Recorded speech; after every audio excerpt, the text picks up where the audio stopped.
تمارين الكتف اللي ربنا خلقها واللي موجوده في الجيم كتير، في منها حركات بريسنج او زق، وفي حركات ريزس او حركات رفرفه. التمرينات دي منها تمرينات رائعه لتقويه العضلات. طبعا بتكلم على عضلات الدلتويد او عضلات الكتف المثلثيه. في تمرينات تانية ممكن تقوي لك العضلات، لكن للاسف انت بتضحي بصحه المفصل وبتعرض نفسك لالتهابات الاوتار. في تمرينات تانية كويسه بس لازم تعملها باداء صحيح جدا، لان التكنيك الغلط مدمر. بصفتي دكتورك العلاج الطبيعي الموجود اونلاين على اليوتيوب، جاي اقول لك بشكل اساسي ان مهمتي الاولى ويمكن تكون الاخيره كدكتور علاج طبيعي بعيدا عن كوني مدرب شخصي معتمد، ان انا اهتم بصحتك. اي تمرين يضرك فانا ابعد الناس عنه.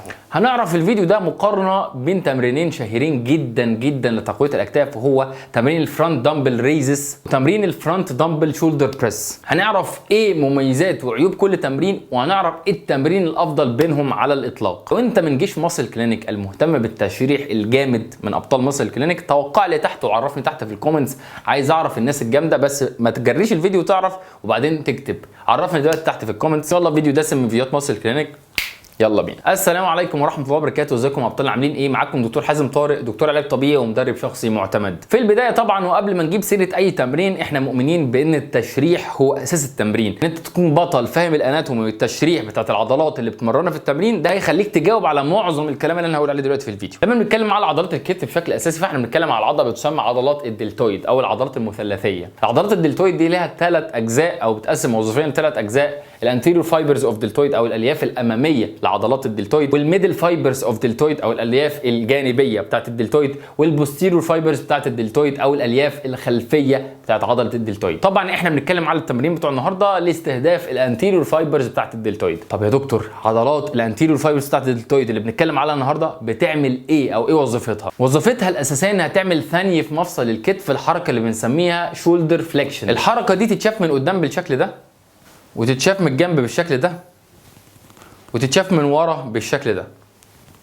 يلا بينا بقى نفهم التمرينات دي، وهنبدا بتمرين دمبل فرونت ريزز او تمرين الرفرفه الامامي. فلنبدا اولا بالمميزات. اول حاجه التمرين ده مميز جدا فيها ان بيعمل حاجه اسمها بري كونتراكشن ستريتش، ان انا قبل ما بعمل الانقباض العضلي بتاعي بيحصل ستريتش على العضله. وبناء على قانون مهم جدا اسمه لينث تنشن ريليشن شيب، لما يحصل ستريتش على العضله الطاقه اللي خارجه من العضله دي بتكون اقوى، بالتالي جينز ومكاسب في العضله اكبر. تاني حاجه ممتازه قوي بتعجبني في التمرين دوت من ضمن قواعد الضخامه العضليه، حاجه بنسميها التايم اندر تنشن او بتختصر TUT. ده الوقت العضله بتتعرض فيه لتنشن داخل التمرين. هنا في الفرونت ريزس ميزته ان انت تقريبا طول الوقت في التمرين في الطالع والنازل بيكون عندك تايم اندر تنشن كويس، وده ممتاز طبعا لبناء العضلات. ثالث حاجه مهمه جدا وبتفرق معانا، وهي الايسنتريك كونتراكشن او الانقباض السالب في عضلات الكتف الاماميه وانت بتعمل التمرين ده. نظرا لانك ماسك الدمبل وانت طالع وانت نازل بالشكل ده، بيخلي التحميل تقريبا مستمر على عضلات الكتف الامامي، وبتستفيد من الانقباض السالب، فده بيخلي العضله اكبر او الضخامه العضليه بتكون افضل. رابع حاجه تخليني اقول التمرين دوت مميز هو ان هو بيعمل لي ايزوليشن او عزل عضلات الكتف الامامي. لو انا عندي ضعف مثلا في عضلات الكتف الامامي وعايز استهدفها بشكل خاص، فالتمرين دوت تقريبا بيشغلها لوحدها، مع مساعدات بسيطه طبعا من عضلات اخرى زي البكتوراليس ميجر، عضلات الصدر، الالياف العلويه بتاعتها. خامس حاجه بعتبرها ميزه بسيطه في التمرين دوت، ان انت بتتحرك في التمرين دوت لحد تاني 90 درجه. طبعا فوق ال 90 درجه بيكون تحميل اكتر على اوتار الكتف، فيكون التمرين دوت بيحمل تحت ال 90 درجه، فده بيحمي اوتار الكتف ان شاء الله من الاصابه. ايه عيوب تمرين الفرونت دامبل ريزز؟ اول حاجه قلناها في المميزات، بس برضه هي عيب دايما، انت عارف ان من باطن الالم يولد الامل والكلام ده، لكن احنا بنقول ان الايزوليشن او كونه بيعزل عضلات الكتف لوحدها ممكن تكون نقطه ضعف، لان هو بالنسبه لي انا مش فانكشنال اكسرسايز، مش فانكشنال تاسك. انا دايما بحاول في تماريني حتى مع الرياضيين اللي انا ببدا ااهلهم ان هو يكون تمرين وظيفي. مفيش حد بيعمل الحركه دي في الحقيقه، لما في ناس بتزق في الحقيقه او بتعمل حاجات، ودي هنشوفها اكتر في التمرين اللي جاي. فالتمرين مش تمرين وظيفي قوي، هو بيستخدم اكتر لعزل عضلات الكتاف.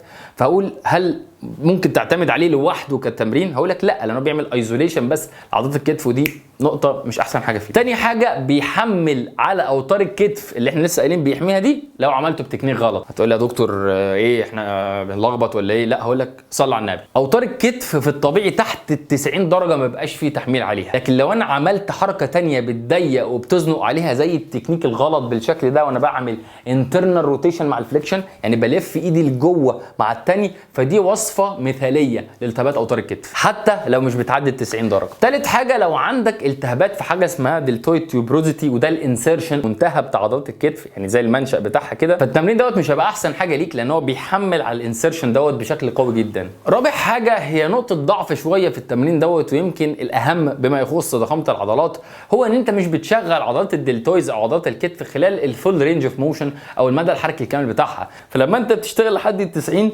الكتف نفسه او عضلات الانتيريور فايبرز مش بتقصر بالقدر الكافي اللي بيحصل لو رفعت ايدك لحد فوق خالص. ولو قررت ترفع ايدك لحد فوق خالص فده هيكون مش احسن حاجه، لان التنشن بتاع التمرين فوق ال 90 درجه تقريبا هيبقى مش كبير خالص، لان اللاين اوف جرافيتي او العمود بتاع الجاذبيه او مقدار شد الارض للوزن اللي انت شايله هيكون اقل كتير فوق بفعل الزاويه. لكن ممكن نعدل الموضوع ده شويه، ان انت وانت بتعمل التمرين توطي وتميل لقدام، بس ساعتها هيكون في تحميل كبير قوي قوي قوي على الاوتار اكتر حتى من التمرين اللي جاي. ولو وصلت لهذه النقطه، وقبل ما نتكلم على التمرين اللي جاي، لو انت شايف ان الكلام اللي احنا بنقوله كبير او معلومات تشريحيه معقده، هقول لك التشريح دوت هو من ابسط العلوم اللي في الدنيا، لكن لو اتعلمته بشكل صحيح. احنا بنقدم التشريح بشكل مبسط جدا خلال كورس تشريح العضلات المقدم من ماسل كلينيك اكاديمي. الكورس ده بشرحه شخصيا، بكلمك على التشريح بتاع كل التمرينات تقريبا، بفهمك العضلات كلها اللي بتشتغل اثناء التمرينات بشكل بسيط مع توضيح التكنيك الصحيح لعمل التمارين. عايز تعرف تفاصيل اكتر عن الكورس وازاي تشترك فيه وسعره وهكذا، واستنى مفاجاه في اخر الفيديو،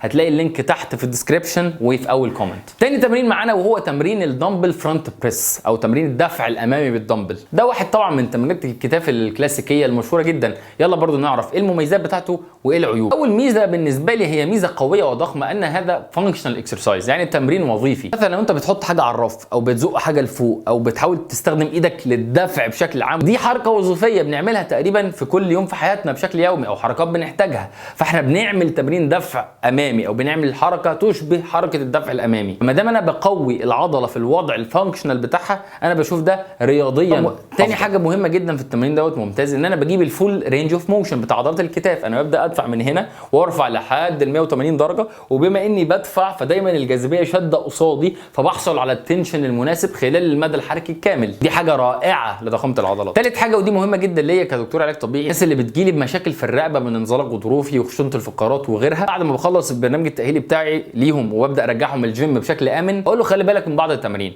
من ضمنها تمرينات الكتف. فكوني بتمرن بالدمبل بريسز دي اقدر اعملها وانا قاعد، دماغي وهي مريحه على الدكه او على الكرسي في التمرين، بتخلي رقبتي ثابته وانا بعمل عمليه الدفع بايدي. ده بيحافظ لي على مفاصل العمود الفقري الخاصه بالرقبه، فلو عندك اصابات في الرقبه فالتمرين ده بالوضعيه دي امن جدا ليك. طب يا دكتور ما هي عيوب هذا التمرين؟ اول حاجه، برضو احنا دايما عرفنا ان المميزات بتخلق من قلبها العيوب والعكس.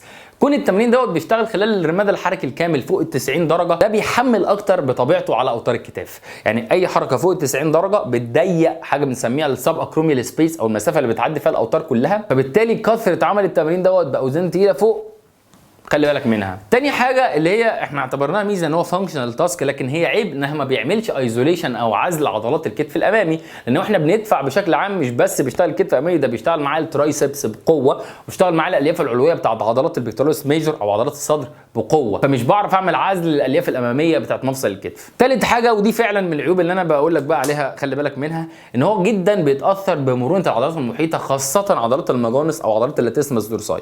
العضلات دي ماسكه في لوح الكتف من هنا وفي الظهر من هنا، وبتيجي تمسك في الدراع وبتعملي حركه اسمها انترنال روتيشن او لف داخلي في الكتاف. الحركه دي فوق ال 90 درجه بتخلي الكتاف تتشد لتحت، فده بيضيق اكتر على السب اكروميال سبيس اللي احنا اتكلمنا عليه، ويعرضك اكتر لالتهابات اوتار الكتاف. فلو انت بالفعل عندك التهابات اوتار او عندك مشاكل في الكتف، فخلي بالك من اي تمرين فوق 90 درجه فيه دفع. وكده انت بقى عندك سمري او ملخص كامل للتمرينين، تمرين الفرونت دمبل ريزز وتمرين الفرونت دمبل شولدر بريس. التمرينين ممتازين وكل واحد ليه مميزات وعيوب، وجي وقت ان احنا نكشف مين الافضل. وهقول مش هقول لك مين الافضل، وانا اسف لو خليتك تستنى وما اديتلكش اجابه.